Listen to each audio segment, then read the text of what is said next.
Senador Ping Lacson inanunsyo na wala munang blue ribbon hearing sa flood control controversy. Mabante sa balita, Abante reporter Dexter Ganibe. Dex.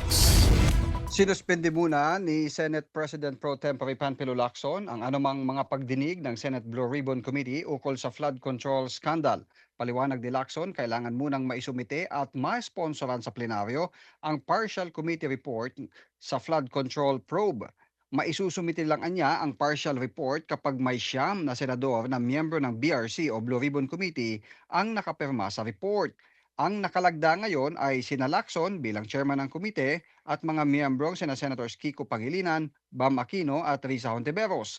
Sabi ni Lacson, walang saysay ang pagpapatuloy ng mga pagdinig kung hindi ito hahantong sa isang lohikal na konklusyon sa anyo ng committee report na maaring pagdebatehan, amyendahan at pagtibayin ng mga senador sa plenaryo alinsunod sa mga patakaran ng Senado. Kanina, sinabi ni Senator Amy Marcos na kasapi ng minority bloc at miyembro ng Blue Ribbon na hindi siya lalagda sa nasabing partial report dahil hindi man lang naisama sa imbestigahan o hindi man lang naisama sa mga inimbestigahan ang kanyang pinsan na si dating House Speaker Martin Romualdez. Sabi ni Lacson, hindi naman niya inaasahan na lalagda ang sino mang miyembro ng minorya pero kumpiyansa siya na may lima pa siyang mapapalagda mula sa majority bloc para maabot ang partial report sa plenaryo.